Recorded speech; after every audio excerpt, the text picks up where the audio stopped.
Ah. Tout secret n'est pas bon à percer. Et toute enquête n'est pas bonne à mener. Est-ce que vous êtes prêts pour une nouvelle histoire au coin du feu?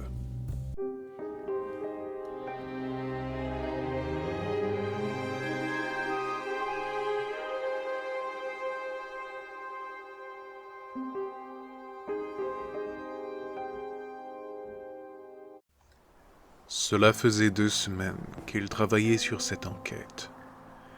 Il traversait en silence les longues rues de la ville tous les soirs, tandis que le froid devenait de plus en plus intense.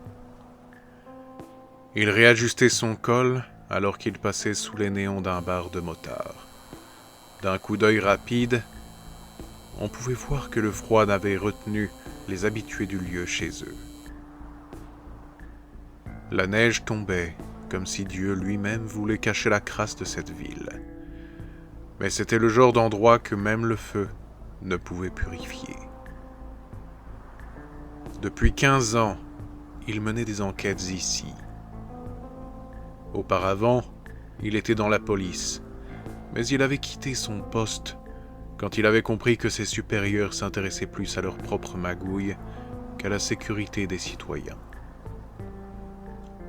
Il s'était alors lancé à son compte. Il avait toujours été bon pour résoudre les mystères, trouver les réponses aux questions. Il pouvait aider les gens comme cela. Il en avait déjà aidé plusieurs. Mais cette enquête, c'était quelque chose d'autre. Il n'avait jamais rien vu de ce genre. Il avait été contacté par la famille d'une jeune femme qui avait disparu 1 mois auparavant. Les recherches n'avançaient pas, la famille se demandait même s'il y avait une enquête en cours. Si ce genre d'enquête n'était jamais simple, il avait tout de suite su que celle-ci ne ferait pas exception. Car, dans les journaux, il avait déjà lu plusieurs articles traitant de la disparition de personnes. S'il n'y avait pas de profil particulier, c'était toujours des disparitions soudaines, et sans la moindre trace. Les 2 semaines qui ont suivi la prise en main de cette enquête n'ont été qu'une lente descente en enfer pour lui. Il rassemblait les différentes informations qu'il avait sur les autres disparitions. Hélas pour lui, cela restait particulièrement peu. Il savait seulement qu'il n'y avait pas de profil particulier et que cela se passait de nuit. Étant en hiver, la nuit commençait plus tôt et se terminait plus tard. Donc cela voulait dire qu'il y avait plus de possibilités encore pour la personne faisant cela d'agir. Pendant les premiers jours, il se rendait sur les derniers lieux de disparition des victimes. Il essayait de trouver un pattern, quelque chose à suivre, à comprendre. Puis il commença à avoir une sensation étrange quand il sortait. Quelque chose qu'il ne savait expliquer, mais il en était mal à l'aise. Après quelques jours, un appel le réveilla en plein milieu de la nuit. Allô? Allô? In lagubus nigris, solnum quam lucet. Quoi? L'autre raccrocha brusquement, laissant le détective dans une incompréhension désagréable. Il prit le stylo à côté du téléphone, nota l'heure, le jour, et quelque chose qui ressemblait à ce qu'il avait entendu. Lacubus nigris. Il reposa le stylo et resta là, à regarder ces 2 mots écrits. Il ne parlait pas latin, mais il était certain que c'en était. Il était 3 heures du matin. Il resta assis en caleçon sur son lit, observant le petit morceau de papier. Il en était certain, c'était lié à son enquête. Mais comment? Et qui pouvait bien l'avoir contacté ainsi? Pourquoi? Beaucoup de questions et toujours aucune réponse. Il laissa la nuit se passer, bien que le sommeil ne le trouvât jamais. Le lendemain, il décida de se rendre à l'église au nord de la ville. Il se dit qu'un prêtre pourrait probablement l'aider avec du latin. En sortant de son appartement, les couloirs étaient étrangement silencieux. La rue, elle, était froide, mais chargée comme à son habitude. L'église se trouvait à un croisement entre des quartiers des plus difficiles de la ville. Elle avait toujours été une sorte de symbole, un lieu de paix entre deux zones où les gens ne se sentaient jamais vraiment en sécurité. Il passa les portes du lieu sacré et salua le père Plump, qui l'accueillit avec une franche poignée de main. « Qu'est-ce qui t'amène dans la maison de Dieu, James ? T'es pas vraiment du genre à venir te confesser. »« Non, c'est vrai, je ne viens pas pour ça. Je suis venu te voir parce que j'ai quelque chose à te demander. » Il fouilla dans sa poche et en ressortit un papier plié. Il le tendit au père Plump. « Cette nuit, j'ai reçu un appel. Une voix étrange m'a dit des trucs que j'ai pas compris. J'ai écrit ce que j'ai retenu. Je me suis dit que ça ressemblait à du latin.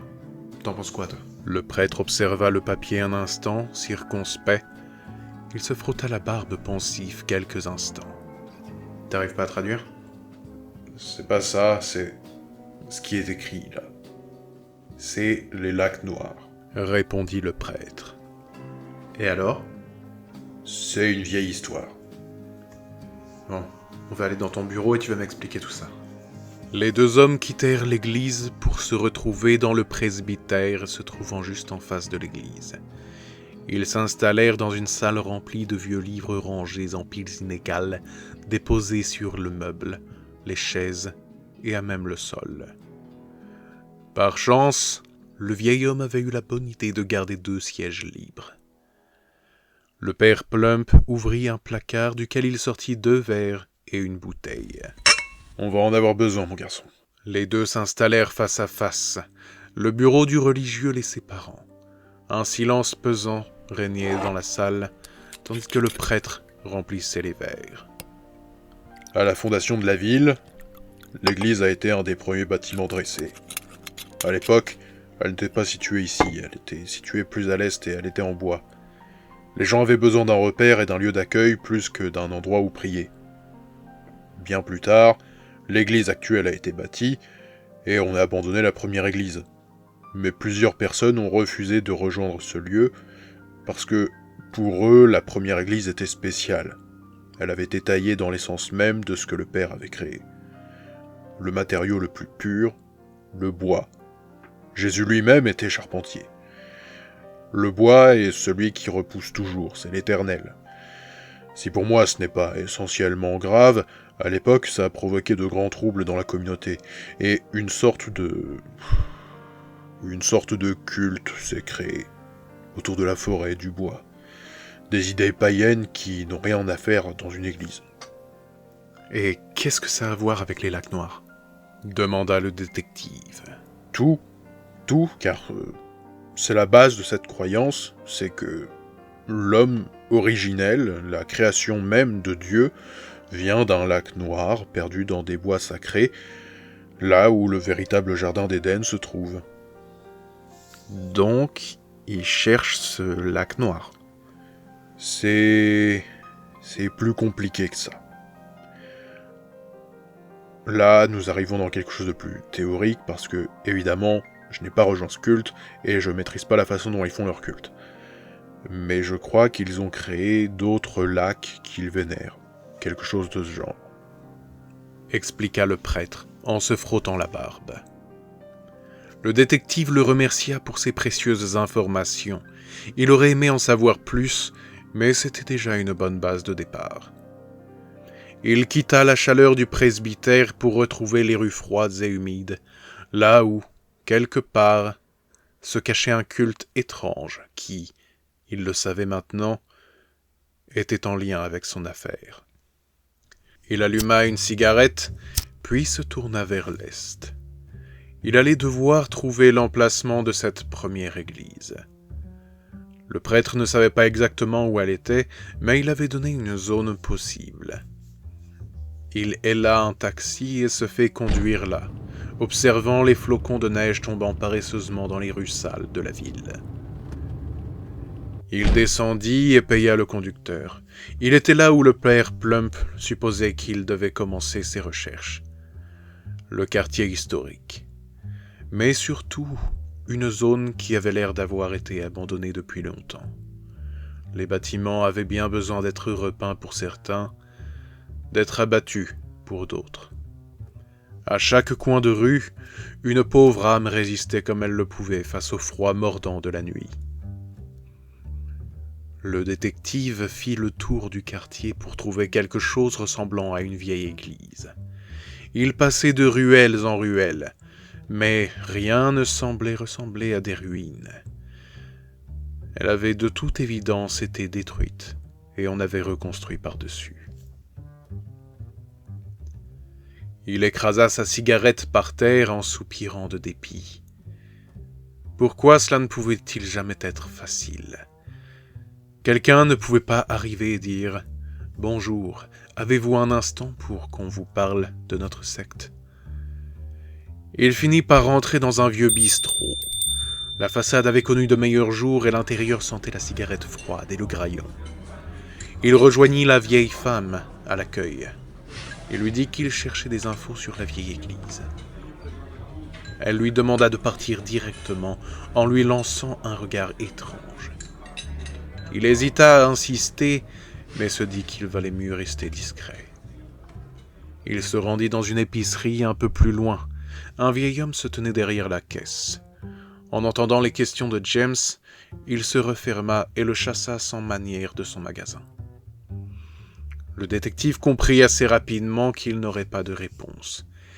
Il se rendit alors à la bibliothèque de la ville en quête de plus d'informations. Un travail d'enquête de ce genre menait toujours à la bibliothèque. En entrant, il salua la bibliothécaire qui l'accueillit avec un sourire timide et des joues légèrement rosées. Il s'excusa de ne pouvoir prendre le temps de discuter avec elle car il était pressé, mais s'assura de lui rappeler que leur dîner du samedi était toujours d'actualité et qu'il avait hâte d'y être, ce qui rosit plus encore les joues de la bibliothécaire. Il lui demanda où trouver des livres sur l'histoire de la ville. Elle lui donna les renseignements, puis le laissa vaquer à ses recherches. Il s'installa à une table à l'écart de tout le monde, avec 3 livres sur les origines de la ville.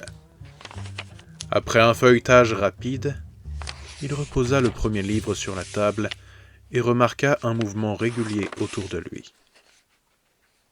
Quelqu'un le surveillait. Il ne faisait plus attention à ce qu'il lisait. Lentement, il essayait d'identifier qui pouvait bien le surveiller ainsi. 2 personnes semblaient lui tourner autour, un homme et une femme. Il continuait sa fausse lecture en observant attentivement les mouvements jusqu'à ce que la femme prenne un livre puis s'en aille. L'homme, lui, était soit un très lent lecteur, soit il faisait semblant de lire, car il était installé à une table et lisait la même page depuis plusieurs minutes. James décida de quitter la bibliothèque pour vérifier s'il serait suivi ou non. En passant la porte, après un discret salut à la bibliothécaire, le froid lui mordit la peau. Il releva son col pour le couvrir du vent, puis se dirigea tranquillement dans une ruelle dans laquelle il disparut. Une silhouette s'engouffra derrière lui et, sans comprendre ce qui se passait, l'homme de la bibliothèque se retrouva plaqué contre un mur de briques froides, le canon d'un revolver plaqué dans le dos. « Tu pensais pouvoir me filer comme si de rien n'était ? Pour qui tu travailles ?» L'homme contre le mur se débattait, en disant ne pas savoir de quoi il parlait. James arma le chien du revolver et enfonça le canon entre les côtes de l'homme. James jeta l'homme au sol et pointa son arme vers lui. « Qui t'a enrôlé ?»« Je sais pas. »« Alors pourquoi tu me suis ?» On m'a donné 500 balles pour vous suivre et vous occuper. Le détective le fixa un instant avant de comprendre. Il se précipita vers son appartement qui lui servait également de bureau. On avait attiré son attention ailleurs que chez lui. On l'avait fait passer son temps dehors. Les rues étaient vides comme si la ville savait qu'il y avait un problème. Il est là un taxi dans lequel il se précipita en donnant son adresse. Il arriva finalement devant chez lui, jeta ses billets vers le conducteur en se précipitant hors de la voiture. Une horde de curieux entourait le bâtiment. Un cordon de sécurité les maintenait à distance, des voitures de police entouraient l'immeuble. Il passa par la ruelle arrière et arriva à se glisser à l'intérieur. Il y retrouva l'inspecteur Derek, avec qui il avait travaillé à de nombreuses reprises. « Qu'est-ce qui se passe, inspecteur ?» demanda James. « Vous êtes en état d'arrestation. »« Pardon ? Qu'est-ce que j'ai fait ?» L'inspecteur Derek l'observa un instant avant de reprendre. « Sur quoi vous enquêtez en ce moment ?»« La disparition, évidemment, comme vous. »« Justement. Un coup de fil anonyme nous a prévenu qu'on trouverait tous les cadavres. Ici. » L'inspecteur s'écarta de la porte d'entrée de l'appartement du détective privé qui vit, avec horreur, plusieurs corps déposés à même le sol dans son salon. Les équipes scientifiques prenaient des échantillons sur les corps, prenaient des photos de chez lui, faisaient des prélèvements sur son canapé. « Derek, vous savez que c'est pas moi, hein. On essaie de me foutre dans la merde, mais c'est pas moi, je le jure. »« Je me doute bien, je vous connais. Mais vous êtes-vous revenir au poste. Je peux pas faire comme si de rien n'était. » La discussion fut interrompue par un membre de la scientifique. « Monsieur, vous devez voir ça. » Il s'approcha des corps en demandant à James de rester à l'entrée. Après avoir discuté avec l'homme qu'il avait appelé, il observa un corps puis se frotta le front avant de faire signe à James de venir. « Vous voyez la couleur de leur peau, l'état du corps. Tout indique que... » « Quoi donc ?»« J'en reviens pas. Ils ont été complètement vidés de leur sang. » « Vidés de leur sang ? Mais qui ferait un truc comme ça ? À moins que... » « Qu'est-ce qu'il y a ? » « J'imagine qu'un rituel religieux pourrait impliquer ce genre de choses. » « Possible. Vous pensez à quoi ? » « Je crois qu'on va pas pouvoir en parler ici. Je vous expliquerai quand on sera certain que personne peut nous entendre. » L'inspecteur fit un signe vers ses hommes, puis passa les menottes à James qui grimaça en sentant la morsure froide du métal contre ses poignets. Il traversa les couloirs vieillissants de son immeuble, accompagné de l'inspecteur et de 2 autres policiers, sous le regard choqué de ses voisins. Personne ne pouvait croire qu'il avait fait de telles horreurs. Il croisa le garçon qui l'avait aidé quelquefois contre un billet à suivre des personnes sur qui il enquêtait. Le garçon lui lançait un regard suppliant. Il avait besoin de savoir qu'il n'avait rien fait de grave. Mais James ne pouvait rien dire. Ceux qui l'avaient piégé devaient penser qu'ils avaient gagné, que le détective allait se rendre bien gentiment à la police et se faire arrêter pour couvrir leur crime. Mais James avait plus d'un tour dans son sac, et surtout, il avait toujours eu la réputation d'être honnête. Voilà pourquoi il avait encore une bonne réputation avec la police. S'ensuivit un trajet en voiture des plus étranges jusqu'au commissariat.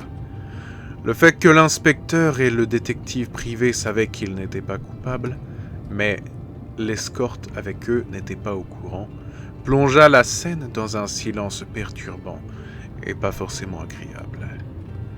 James regardait par la fenêtre en voyant les bâtiments défiler mais sans les regarder. Ce mouvement le faisait se perdre dans ses pensées, ce qui permit à James de prendre du recul sur la situation et commencer son analyse de ce qui se passait et ce qu'il allait faire. Même s'il n'avait pas pu faire le tour de son appartement, il n'avait pas remarqué de traces d'effraction. Par contre, l'appartement avait clairement été nettoyé pour ne laisser aucune trace. Il rejouait la journée dans sa tête, la façon dont il avait été suivi, surveillé. Cela avait dû être ainsi toute la journée. Qui avait-il vu plusieurs fois ? Chaque coin de rue, chaque magasin, coin de bibliothèque traversait son esprit. Il trouva une silhouette. Il vit ses cheveux blonds, longs. L'autre femme à la bibliothèque. Il l'avait vue au bistrot, ainsi qu'à la sortie de l'église. Cette femme, il l'avait vue ailleurs, devant chez lui, en uniforme. La détonation le fit sortir de ses pensées en hurlant de peur. Il sentit quelque chose de chaud sur lui. Il essayait de savoir où il avait été touché avant de comprendre qu'il n'était pas la cible. L'inspecteur venait d'être abattu juste devant lui. Il se tourna vers l'agent qui conduisait la voiture. Son arme était braquée sur lui. Il vit alors ses cheveux blonds. « C'est vous qui m'avez suivi toute la journée. Qu'est-ce que vous me voulez? Dites-moi » Il eut pour seule réponse un geste de la main l'invitant à quitter le véhicule alors que quelqu'un ouvrait la portière et lui mettait un sac sur la tête. Il sentit qu'on le traînait, puis qu'on le jeta dans un véhicule. Après que celui-ci ait démarré, il essaya de se dégager les mains, mais rapidement, quelqu'un le pressa contre le sol. Alors, il patienta en silence. Le bruit de moteur était la seule chose qui le ramenait à la réalité. Il sentait l'angoisse lui monter à la tête et tout semblait devenir totalement fou. Lui qui n'était qu'un simple détective privé qui avait passé une bonne partie de ses 10 dernières années à enquêter sur des coucheries ici et ailleurs, il se retrouvait kidnappé par des inconnus qui étaient capables d'infiltrer la police. Il n'avait rien prévu de tout cela. Comment tout pouvait basculer ainsi? En un instant, tout ce qu'il avait imaginé avait échoué. Il était au pied du mur. Cette enquête allait être sa dernière et il n'aura réussi à aider personne. De sa vie, il n'aura jamais réussi à changer les choses comme il avait voulu. Toutes ces années auparavant, en rejoignant la police, puis en la quittant pour les mêmes raisons. Changer les choses, cette pensée fit monter un goût de bile dans sa bouche. Était-ce cette pensée ou son échec? Il n'était pas certain de la réponse. Il se doutait de face à qui il allait se retrouver. Une secte ne pouvait avoir autant de pouvoir sans être pleine des élites des environs, comme toujours. Il prit son mal en patience et résista à ses émotions jusqu'à ce que le véhicule se stoppe enfin. Il se fit tirer par les pieds puis installer sur une épaule, lui coupant le souffle. Dans les mouvements, le capuchon sur sa tête bougea légèrement, libérant un peu d'espace pour qu'il puisse voir le sol. C'étaient des pavés couverts de mousse, comme s'ils étaient dans un lieu très ancien avec une odeur de fer presque insoutenable. À l'oreille, il avait l'impression qu'ils étaient au moins 5 à les accompagner. Ils arrivèrent dans une salle dans laquelle des bruits de discussion venant de plusieurs points se faisaient entendre. Il tomba lourdement au sol et on lui arracha son capuchon. La lumière n'était pas vive, mais elle l'éblouit tout de même. Quand finalement ses yeux s'adaptèrent à la luminosité ambiante, il se redressa. Il observa la salle autour de lui. L'entrée était en bois, mais donnait sur une grotte. Il vit alors 3 hommes immobiles face à un bassin sombre. Ils étaient vêtus de longues toges rouges. Dans la salle, plusieurs personnes sont présentes, portant des tenues de rituel et des masques. Malgré ces masques, il en reconnut certains. Il y avait des personnalités politiques, des chefs d'entreprise, le maire de la ville. Il reconnut même une chanteuse dont il avait tous les albums. « Mais bordel, qu'est-ce qui se passe ici ?» Un coup dans le dos le ramena face contre sol. Une voix résonna. « Amenez-le au lac !» Cette phrase résonna dans l'esprit du détective comme un coup de fusil. Les lacs noirs. Il était au centre de l'histoire maintenant. Mais pourquoi? Pourquoi lui? On le traîna jusqu'aux 3 hommes. Là, un silence profond alourdit la salle. Il était maintenu face à ces hommes dont l'aura pleine de mystère ne faisait que les rendre plus menaçants. « Qu'est-ce que vous me voulez ?» finit-il par demander. « Ce que nous faisons est bien trop grand pour que vous compreniez. Je suis du genre perspicace. »« Pas assez. » De sa manche, l'homme se tenant entre les 2 autres sortit un couteau et le plaqua contre la gorge du détective. « Qu'est-ce que vous voulez ?» demanda-t-il en se débattant alors qu'on lui bloquait les 2 bras dans le dos. « À vous ? Vous avez plongé votre nez dans nos affaires. En dehors de cela, absolument rien. Nous devons remplir les lacs noirs, et c'est ce que nous faisons depuis des siècles maintenant. Nous arrivons enfin au dernier litre, et le monde va pouvoir être sauvé. » Les derniers litres ? En disant cela, le détective regarda les eaux devant lui. Avec horreur, il réalisa qu'il n'y avait pas d'eau dans ce bassin. Celui-ci était sombre, mais dans les quelques remous, il vit la teinte écarlate du liquide. L'odeur de fer devenait soudainement plus écœurante encore. Avant qu'il ne pût dire quoi que ce soit, il sentit une morsure froide contre sa gorge, et on le bascula en avant, le retenant par les cheveux, sa gorge ouverte et offerte juste au-dessus du lac noir. L'air s'échappait de ses poumons, les contractions provoquaient des giclées de sang plus brutales, alors que sa voix se noyait dans des gargouillis écœurants. Se vidant lentement de son sang, sa vision se troublait alors que la vie le quittait. Il entendait des chants autour de lui. Il faisait une messe en l'honneur de son sang. Il n'était rien de plus que du sang.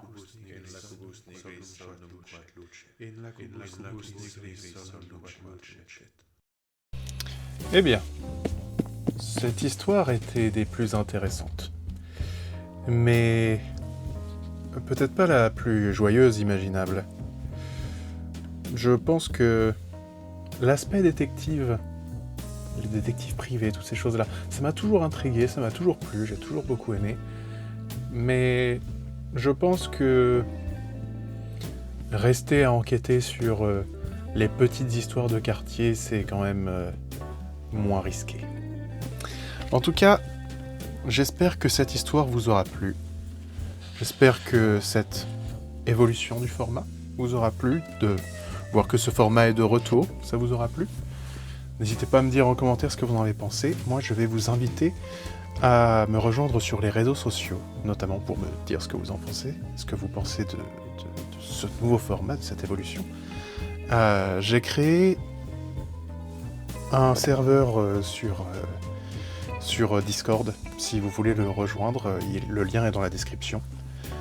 J'ai aussi créé un groupe sur Facebook, sur lequel vous pourrez venir discuter, ainsi qu'un subreddit, sur lequel, là aussi, vous pourrez venir discuter. Je suis également sur les différents réseaux sociaux, hein. Je suis toujours sur Instagram, TikTok, Twitter, Blue Sky, etc., etc. Et je vous encourage à me rejoindre et venir vraiment interagir avec mes vidéos, avec mes réseaux sociaux, pour tout simplement que je sache ce qui vous ferait plaisir. En attendant, je vous dis à bientôt pour de nouvelles histoires au coin du feu.